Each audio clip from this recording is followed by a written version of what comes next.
Professeur Niang, bienvenue en Guinée. Merci. Et bienvenue dans l'entretien de Coloma. Merci. Un grand bonheur de vous recevoir. Merci. Mesdames, Messieurs, bonsoir. Nous recevons un grand médecin africain au sens ancestral du terme. Mais à la différence des anciens, il valorise, réhabilite et transmet les valeurs, le savoir-faire africain. Dans un univers aujourd'hui pollué par la mondialisation, professeur Babou Niang mène un combat contre les imposteurs, les illusionnistes et les arnaqueurs. Il est en ce moment en Guinée pour une grande démonstration. Quels sont les enjeux du combat de ce Malien d'origine, mais qui a un cœur guinéen? Réponse dans un instant.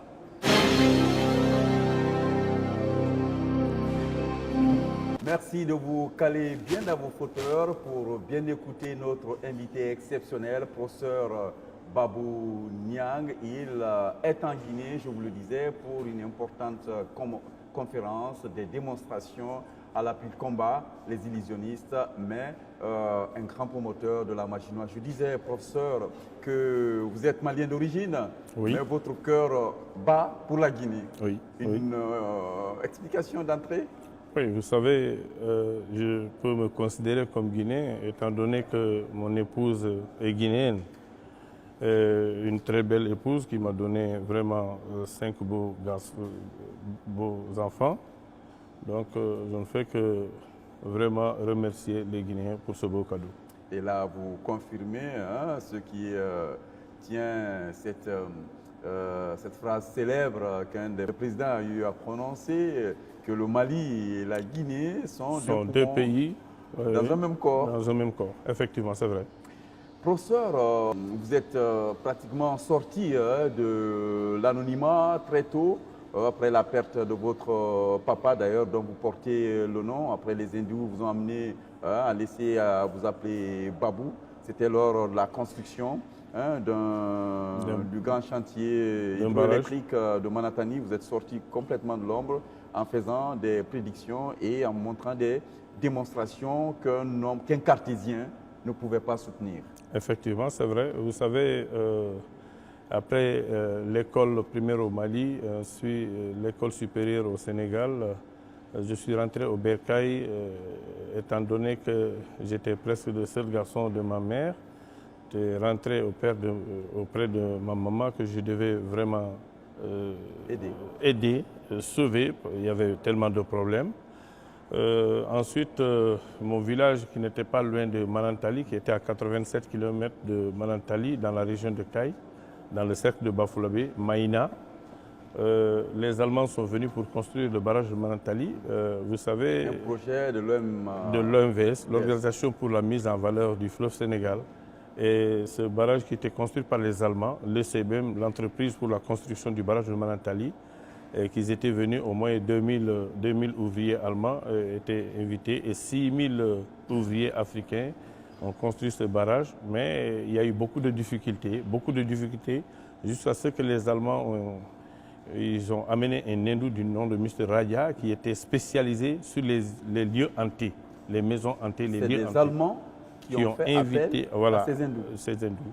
Malheureusement, il a échoué. Le jeune Mamadou était là, donc j'ai pu décanter la situation et les Allemands m'ont recruté pour de bon. C'est de là-bas les hindous m'ont dit, mais pourquoi toi, tu as un don? Tu as un don, mais quand pourquoi... vous dites décanter la situation, qu'est-ce que ça veut dire concrètement? C'est-à-dire essayer de neutraliser tout ce qui se passait là-bas. Je prédisais tout ce qui doit se passer.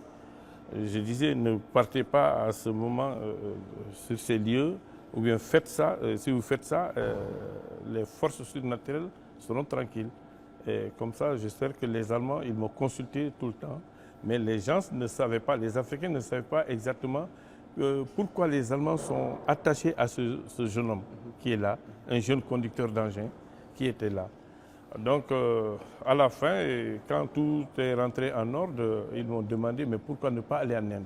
Comme je n'avais pas les moyens, j'ai travaillé, j'ai marché à pied de Bamako pour rejoindre l'Inde. Voilà. aller Et m'inscrire. après, vous êtes retrouvé en Inde et ça, vous avez passé facilement 14 années. 14 années à l'école, l'Institut des 77 secrets de la magie noire de Bombay. Vous savez, en Inde, il y a tellement de maisons de magie, les Siakamuni et consorts, mais il y avait une institution appelée l'Institut des 77 secrets de la magie noire de Bombay. Donc, où j'ai passé 14 ans, 1632 candidats, je suis sorti deuxième. Enfin. Donc ça, Mais c'était j'étais exceptionnel. parti, pas pour apprendre la magie, mais pour aller défendre la connaissance africaine qui a tendance à disparaître. Et là, vous avez pu comprendre, oui, les hindous, les autres ont des savoirs occultes, mais les savoirs africains étaient beaucoup plus puissants. Les savoirs africains, vous savez, là-bas, on m'a fait comprendre qu'il existait 22 méthodes divinatoires sur Terre. Mais sur les 22 méthodes divinatoires, le grand maître m'a montré que la géomancie africaine est la plus puissante et la meilleure. Donc là-bas, ça m'a donné un peu le courage de vraiment connaître que nos ancêtres n'étaient pas dans le mensonge. Ils ont été trompés. Ils ont été naïfs. Ils n'ont pas voulu transmettre le secret qu'ils avaient, qui est la magie africaine, la magie rouge, que j'ai défendue en Inde. Parce que quand je partais à l'école de la magie, on ne parlait que de la magie blanche et la magie noire. Donc tout ce qui est noir, on te dit que c'est africain. Donc tout ce qui est mauvais était attribué aux Africains. Alors moi j'ai dit que je ne suis pas d'accord. Depuis le commencement des temps, la magie noire existait. Depuis le temps de Nabila Ibrahim, depuis les Moïse, depuis le prophète Mohammed sallallahu alayhi wa sallam, dans la Kaaba, on trouvait des idoles là-bas. Donc, qui ont été combattus. Oui, bon, c'est quand il est venu, il les a combattus pour parler de la magie noire. Donc ça ne peut pas être propre à l'Afrique, ce n'est pas vrai. La connaissance africaine, je l'ai baptisée la magie rouge, la connaissance des plantes et des animaux. Nos ancêtres africains qui vivaient de chasse et de quête ont pu avoir la chance de pouvoir communiquer avec les animaux, d'imiter ce que font les animaux, d'interpréter ce que disent les animaux. Alors ces secrets sont appelés les secrets de la magie rouge. Je vous donne un exemple, c'est très palpable. Vous trouvez quelqu'un tout de suite qui fait un accident de circulation, qui a un os brisé. Tout de suite. Le jour de la conférence, je vais donner le secret à tous les Guinéens. On n'a plus besoin d'aller voir un charlatan ou un marabout. L'os brisé, l'os cassé, on l'amène à l'hôpital. La médecine moderne ne peut rien faire. Il ne fait que mettre les os sur place et mettre la plâtre afin que l'os se soude d'elle-même. Mais ici, chez nous, en Afrique, ce n'est pas vrai. Nos ancêtres, ils avaient des secrets qui proviennent du grand serpent appelé le boa. Le boa et le secret est né ici en Guinée. Il faut que les Guinéens se réveillent. Le secret, on l'a vu avec Nfali Keïta. Nfali Keïta était du Manding. On ne parlait pas de Guinée, c'était l'ancien Manding, qui était un grand chercheur qui est parti en brousse, il rentrait bredouille, il a vu un boa qui avait la colonne vertébrale brisée et le boa a parlé avec lui. Nfali, cherche-moi le bâton de Djomba. Djomba, c'est quoi? C'est l'arbre appelé Manding Sounsou. Prends-moi ce bâton, viens frapper sur mon corps. Kun fa kun, l'os va se ressouder. Et ce que Nfali a fait, il dit, mais Miniamba, si je fais ça, qu'est-ce que tu vas me donner? Il dit que Ishiwoshi, Ibonzon, Bonzon, toute ta descendance, je vais vous donner le secret du soudure des os. Alors, quand Nfali a frappé, l'animal s'est transformé. Vous savez, Dieu, personne ne voit Dieu, mais Dieu fait ses miracles. Dieu est cause. Je ne sais pas si je fais comprendre. Alors, il a dit à Nfali, il dit, devant n'importe quel os cassé, ce message est venu de Dieu pour te donner ça. Ça fait 350 ans que je vis dans cette brousse-là, que j'attends ce jour-là. Devant n'importe quel os cassé, vous réunissez l'os, vous dites tout bismillah. Mugufa, Golo Tougou, Kolo Tougou, Fassa Tougou, Sembe Tougou, Minyankolo Tutukolo, l'os est soudé Kun Faya Kun. Alors, en une semaine, cette personne peut travailler avec l'os. Mais pourquoi ce secret doit disparaître en Afrique? Pourquoi ne pas transmettre ce secret de génération en génération? Donc, vous pensez que l'Afrique a son savoir-faire, son intelligence dans les mots. Ce n'est pas de la magie en tant que telle, mais c'est un savoir-faire que peut-être qu'on a du mal à matérialiser. Vous savez, qu'est-ce qu'on appelle magie? Tout secret, toute démonstration qui dépasse l'entendement des êtres humains, c'est de la magie. Mais tout ce que Mais vous, ce que vous faites comme ça, c'est de la magie. C'est de la magie des images, là. Moi, je suis en train de parler à la télé, il y a quelqu'un qui est jusqu'aux États-Unis qui est en train de me voir. Mais cette télé reflète de ce que faisaient nos arrière-grands-pères. Un vieux Soussou pouvait rester ici. Tu dis qu'il est convoqué à Forêt-Caria, il te dit, mais allez-y, j'arrive. Vous prenez la route, vous êtes en voiture, vous allez trouver le vieux là-bas. C'est les secrets africains qui ont disparu. C'est-à-dire, ces Blancs sont venus, ils nous ont demandé d'abandonner toute notre culture. On a tout légué à ces personnes et aujourd'hui, c'est pourquoi je dis chaque fois que un gros tronc d'arbre a beau séjourner dans l'eau, ne serait jamais crocodile. Le fait que nous avons abandonné toutes nos cultures, et voilà l'Afrique, qu'est-ce que l'Afrique est devenue? L'Afrique est devenue le cimetière des maladies. Et là, l'Afrique ballottie entre la civilisation occidentale, la civilisation arabe, La civilisation chrétienne. Et vous, votre combat aujourd'hui, c'est de réhabiliter ces valeurs. Est-ce qu'il y a, vous êtes le seul Africain, ou bien il y a des Guinéens aussi, d'autres Africains qui participent au même combat que vous? Vous avez créé même une association. J'ai créé en 1990 l'association Africa Magie Moderne International, d'où la connaissance au service du peuple.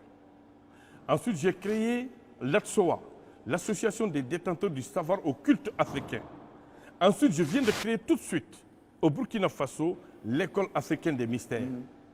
Alors, toutes ces associations créées, c'est pour mettre la connaissance africaine en valeur, démystifier ce qui n'est pas bien, ce qu'on appelle les illusionnistes, l'interprétation fausse de ce que l'on perçoit, et qui font tellement de ravages aujourd'hui en Afrique. Mais justement, vous êtes dans un pays aujourd'hui qui est marqué par l'action de ces illusionnistes, tel qui peut donner l'enfant à une femme ou bien tel qui peut donner assez d'argent à telle autre femme. Je ne sais pas si vous connaissez les mêmes réalités au Mali, mais face à ces réalités-là, est-ce que ça ne met pas en situation un peu difficile à défendre le savoir-faire africain? Vous savez, je suis le chef suprême de la magie africaine. Je suis le patron de tous les détenteurs de savoir occulte africain, de Dakar jusqu'à Johannesburg, de Nouadhibou jusqu'au Caire, l'Afrique noire et l'Afrique blanche. Tout le monde s'aligne derrière le professeur Babou. Je suis le père fondateur de la magie rouge africaine. Je le défends devant les scientifiques. J'organise des conférences dans les universités, devant des philosophes. Personne ne peut nier ce que je fais. Si vous parlez de la télépathie, la transmission directe de la pensée d'une personne à une autre, une distance éloignée, sans passer par voie de communication, je me manifeste kun fayakun. Vous parlez du magnétisme, du fakirisme, le professeur Babou est prêt à se manifester. Alors, j'ai toujours créé cette organisation, cette association, qui est d'ailleurs ouverte à tout le monde, mais qu'ils sachent que nous, notre mission, c'est de démystifier certaines pratiques frauduleuses de nos détenteurs de secrets, tels que les multiplicateurs d'argent. Les personnes, les marabouts qui sont dans les chambres, qui se disent Assur Quran, qui ont des chapelets, des personnes qui sont là à escroquer le peuple, qui se disent si tu me donnes 1 milliard, 10 milliards, je vais te donner 100 milliards. Ils font des démonstrations, ils font sortir de l'argent. Je l'ai fait l'autre jour. Avec un seul billet, je fais sortir des milliards de billets. Mais si cela était vrai, pourquoi le marabout n'allait pas faire ça pour lui-même? D'où viennent ces billets? Comment reconnaître que ce ne sont pas des vrais billets? Et quelles sont les dispositions à prendre pour ne pas tomber dans le piège de ces gens?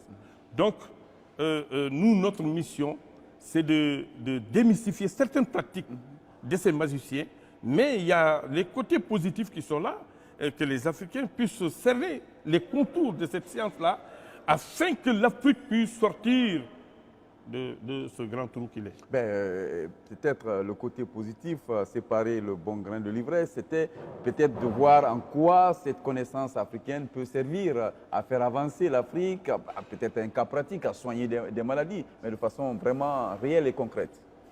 Vous savez, une seule personne ne peut rien faire. J'ai donné un exemple sur Weyma Sori, qui était guinéen, qui n'est pas connu aujourd'hui par la jeunesse guinéenne. Weyma Sori, c'est un Guinéen, il est de Kintinya, il est de Balato, il est de Fatoya, il est de Sigiri. Weyma Sori, on l'a vu dans les années 1966, accompagner le feu président Ahmed Sékou Touré à Bamako, devant le feu Maurice Yamego de la Haute-Volta, devant le feu président Modibo Keïta, où il a fait une démonstration extraordinaire. Il a il a demandé tout le monde de regarder là-haut. Il a fait sa main comme ça. Tout le monde a vu une voiture traction descendre de là-haut du ciel jusqu'à par terre. Et il a mis un pagne là-dessus. Quand il a soulevé, on a vu un blanc là-dedans qui a démarré le véhicule. Mais cette connaissance, si les Africains s'étaient donné la main, si les Africains ne l'avaient pas combattu pour lui dire que c'était un magicien, est-ce que cette connaissance devait disparaître? Est-ce que cette personne, s'il a été vraiment encadré, aidé, comme ce que font les Blancs, je crois dans les cabarets et autres là. Oui, non, dans les cabarets, ça c'est de la fausse magie. Aucun Blanc ne pratique la vraie magie. Tout ce qu'ils font, c'est les illusionnistes, l'interprétation fausse de ce que l'on perçoit. La vraie magie, vous allez le voir le 30, Inch'Allah, ici à Conakry. Donc vous, votre combat, c'est de garder ce savoir-faire africain pour ne pas que des gens comme Kambasori partent, meurent avec leur oui, mais c'est ce qui a tué l'Afrique. Ce sont des détenteurs de secrets qui ont tué l'Afrique. Mais il y a une part, c'est détenteurs de secrets, mais d'autre part, il y a aussi les gens qui les entourent, qui se disent, tu fais des miracles, tout ça, on dit que non, c'est un petit sorcier, il faut l'abattre. Et puis, c'est des prophètes qui disent, non, non, non, c'est un sorcier, tout ce qu'il fait, il faut l'éliminer. Mais il faut chercher à connaître pourquoi il fait ces miracles. Qu'est-ce qui lui arrive à la tête qui lui permet de faire ces miracles? Est-ce que ça ne peut pas vraiment donner beaucoup de choses aux Africains? Oui, mais ce qui est intéressant avec le secret là, ces savoirs-là, c'est que ces savoirs-là participent à te faire avancer, à faire grandir l'homme, à faire grandir la société. Est-ce que ces savoir-faire peuvent vraiment aider l'Africain à avancer? Mais pourquoi pas? Je vous ai donné un exemple tout de suite parlant de Weymasori, qui est parti avec toutes ses connaissances. Oui, mais après, la voiture a disparu. Oui, oui, mais la chose qui l'a permis de faire sortir la voiture, que ce n'était pas des illusionnistes, c'était la haute magie, la magie noire. Mais cette magie noire, est-ce que ça ne peut pas aider Weymasori à aider l'armée aujourd'hui dans des combats? Ça pouvait, s'il a été cerné, s'il a été aidé. On a vu Kankan Segouba, c'était un waliou, c'était un homme de Dieu. Il avait le Coran, il faisait des miracles avec ça. Même s'il crachait par terre, les gens ramassaient ça pour se laver. Et les maladies guérissaient tout. C'est un waliou qui était connu internationalement. Il est parti aujourd'hui. Qu'est-ce qui est resté derrière lui? C'est des personnes qui vont aller vénérer sa tombe. Mais sa connaissance, il est parti avec tout. Ces enfants, ces petits-enfants qui sont là, ils vivent, c'est le cadavre qui est en train de les nourrir. Et c'est ça qu'il faut arrêter en Afrique. Et moi, mon combat, c'est ça. Et la solution, c'est quoi pour vous? La solution, c'est de démystifier, de faire des écrits, de former les gens, de les informer, de montrer les secrets. Par exemple, vous allez voir, je vais parler d'une maladie qui est en train de ravager toute l'Afrique. Les maladies de prostate. Ah oui? Les tumeurs de WC, qui n'est pas traitée par la médecine moderne. Mais nous, Dieu nous a donné le secret sur la plante médicinale. Quiconque qui prend cette plante pendant 21 jours, jusqu'à sa mort, jusqu'à 100 ans, tu n'as plus de prostate. Mais pourquoi garder ce secret pour le professeur seul et puis chercher de l'argent avec? Pourquoi ne pas former les gens pour que ça puisse se développer et puis servir toute l'Afrique? Voilà le sens de notre combat. Excusez-moi, professeur, vous vivez de quoi? Est-ce que vous vivez de ces démonstrations-là ou bien vous vivez de quoi, professeur? Vous savez, je suis un grand paysan. Ah oui? Je cultive au Mali plus de 200 hectares. Je n'ai jamais fait la publicité. J'ai plus de 200 vaches, j'ai plus de 200 moutons. J'ai un grand champ à Bamako, à Zandigila, où je cultive la terre. Ça me suffit. Ça me nourrit, ça nourrit ma famille, ça nourrit beaucoup des milliers de personnes dans mon quartier. Donc ce n'est pas la magie qui me fait nourrir. La magie, c'est une passion. C'est quelque chose qui est inné au professeur. Dieu m'a donné ce secret. Ce n'est pas pour sincèrement les garder pour moi. Je ne sais pas pourquoi Dieu m'a choisi. Je ne sais pas pourquoi je suis la seule personne qui a pu traverser les 7 fleuves, aller jusqu'à l'Institut des 77 secrets, revenir vivant, trouver mes séants. Donc ces secrets méritent d'être vulgarisés. C'est ma passion de vulgariser ces secrets. Vous partagez avec certains qui pourraient se réclamer à peu près du même univers que vous. Souvent, on prête certains noms, on appelle certains des érudits, de grands guérisseurs. Est-ce que vous travaillez traditionnel de la pharmacopée ou est-ce que vous travaillez avec eux? Vous savez, le métier de détenteur secret est très égoïste. Les gens sont très égoïstes. Les Africains, ils ne veulent pas montrer, ils ne veulent pas dire que telle personne a ça. Moi, je suis là, je suis le chef suprême. Mais il y a des petits détenteurs secrets qui viennent me voir. Ils me disent que j'ai ça, mais je les écoute. Je ne vais jamais leur dire que c'est moi le professeur Babou. On vient me demander, on a entendu parler du professeur Babou, le grand professeur Babou. Il fait des miracles, il fait ça, il fait ça. Je les écoute. Ils font leur démonstration. Ils font ce qu'ils peuvent faire. Mais je ne leur dis jamais que ce n'est pas vrai. Jamais. Mais par contre, en Afrique, les gens ont honte. Même la médecine moderne. Vous savez, il y a des maladies que la médecine moderne ne peut pas traiter, telles que l'épilepsie. C'est des maladies qu'on ne peut pas traiter. On te donne des médicaments tels que les Gardinal, tels que les Technotol, des trucs comme ça, mais qui vont provoquer en long terme d'autres maladies dans le corps du patient. Mais en Afrique, cette maladie, comment elle est provoquée chez nous? Si la personne n'a pas fait d'accident, il n'a pas de traumatisme crânien, il n'a pas de tumeur cérébrale. Donc, qu'est-ce qui fait que la personne tombe souvent pendant le crépuscule? Qu'est-ce qui fait que la personne tombe devant le feu? Les vendredis. Les vendredis. Ouais. Donc, tout ça là, les maladies du djinn, les personnes hantées, les jeunes filles hantées dans les salles de classe, c'est ce qu'on va enlever dans la tête des Guinéens, Inch'Allah, le samedi. On va faire une grande conférence accompagnée de beaucoup de démonstrations. J'ai beaucoup d'élèves magiciens qui sont là.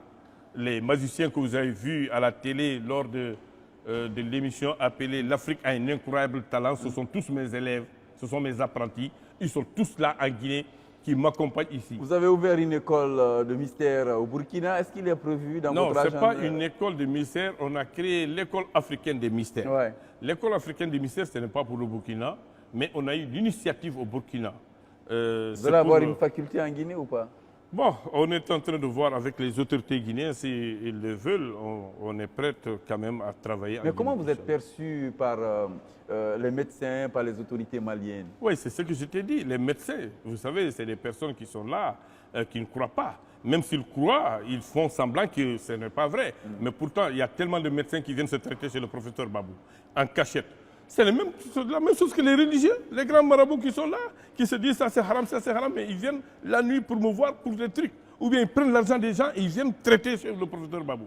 C'est ce qu'on doit arrêter maintenant, dire la vérité aux Africains. Professeur Babou, vous avez parcouru 62 pays, des médailles, des distinctions à travers plus d'une dizaine de pays. Qu'est-ce que vous attendez réellement de votre présence, de votre arrivée en Guinée après cette conférence-là? Que le Guinée sache que la Guinée est un grand pays, un grand peuple, que la Guinée est venue de très loin, que la culture était vraiment basée ici en Guinée. Beaucoup de pays ont pris le repère en matière de culture sur la Guinée.